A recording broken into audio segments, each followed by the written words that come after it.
Hello everyone, this is Semi-Retired Japan. In this episode, I'd like to share a little bit about how I landed my non-teaching English job in Japan.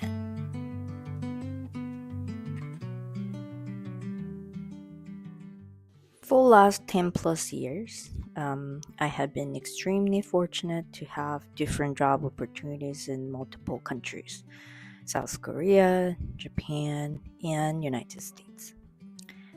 Today, I'd like to share what I exactly did in order to get a great offer from one of the biggest corporate in Japan. Okay, so first things first. The first thing that I did was updating my resume. I prepared in two languages. Number one in English and number two in Japanese. For my English resume, I used the same template that I use in the States. It's simple and concise. The only one thing that I made sure was to summarize my expertise and self-marketing points in a couple of sentences on top of the resume.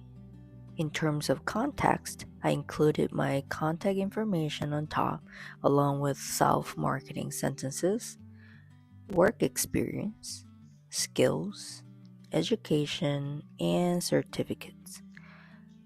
I listed JLPT N1 that I received about 10 years ago. JLPT is the Japanese language proficiency test, and N1 is the highest level of the test. You can find the information from this website. For Japanese resume, it is much different from English. The biggest difference is the length. I try to make English resume the most concise way. On the contrast, I laid out every single detail on Japanese resume. On the first page, I included name, contact information, and other personal information. Things that you never share in the States, such as age. And I attached my professionally taken photograph. This is actually a norm in Japan. And I summarized my education and professional work experience on the first page. Scrolling down from page 2 to page 8, I laid out details what I did for each position, including how long I worked for the position, the summary of the company, such as size, industry, the type of business, and so on. Because I was looking for a director or higher position, I shared the years of managerial experience and how many people I managed in the past. On the very last page, I created a short version of cover letter. It included bullet points of my specialties and strengths. I also included my JLPT and one certificate here.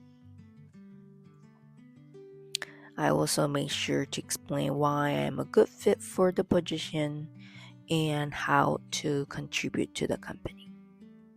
If you're interested in any templates that I used, make comments, send me a template, then I will make sure to send it to you. The second thing that I did was updating my online platform profile.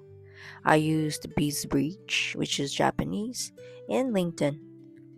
After updating my profile on BizReach in Japanese and English, I was contacted by multiple hiring managers and HR in both languages, although I didn't use much. Okay, now this is the most important part of in this episode because it worked very well with me. So the key is working with the best recruiters directly. This is how I started. I created accounts with the 3 major recruiting agencies in Japan: Recruit Agent, Enroll Japan, and JAC Recruitment. I believe that only Japanese is available for Recruit Agent. Enroll Japan provides Japanese and English.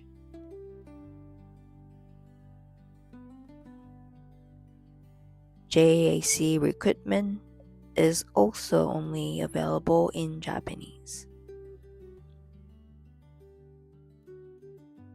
After registering the recruiting agency's website, I was reached out by multiple recruiters within a week.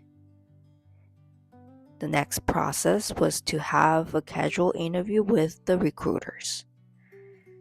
The purpose of this process is to understand my requirements and why I'm looking for a new opportunity in Japan.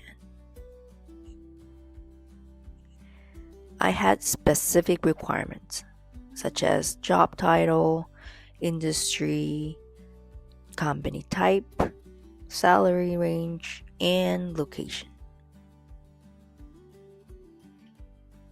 In general, the wage in Japan is lower than the States, but there's a high chance that you can get higher wage than average in Japan when you work for the foreign companies called gaishike.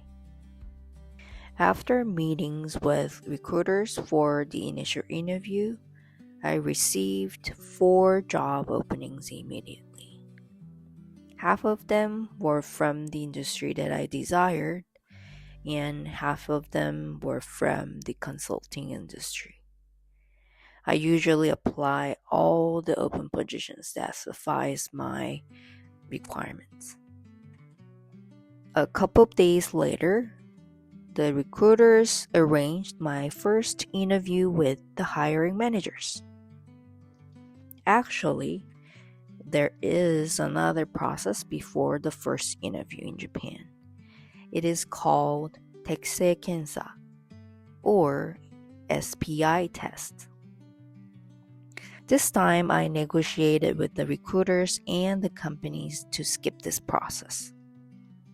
Before the interview, I prepared 2 things. Number 1, research the interviewers. I need to know who I am going to talk to. Number 2, think of specific successful stories related to the job description. There are so many tips that I would like to share how to prepare the interview, but maybe that is for another episode. In general, the interviews are 3 or 4 rounds based on the job level, which is similar to the States. And the final step was to receive an offer and to start the negotiation. Actually, it is not illegal for the companies to ask the current salary and the associated evidence in Japan. So I needed to provide my pay stub and tax return statement as evidence for my earning in 2024. Although I am downscaling or downsizing my salary for this opportunity in Japan compared to what I earned in the United States, surprisingly, it is top 3% of salary in Japan. And I'm fine with it because the cost of living in Japan is a lot cheaper than California. The balance of income and expense is one of the reasons why we are moving to Japan. Wait, you thought I was going to quit my 9-to-5 job and have a laid-back life in Japan already? Do not worry, I will get there. Having a high-paid corporate job in Japan is the first step of the big picture. In next episode, I will share a little bit more why this is a part of the plan. Please don't forget to subscribe. Thank you for watching. See you soon.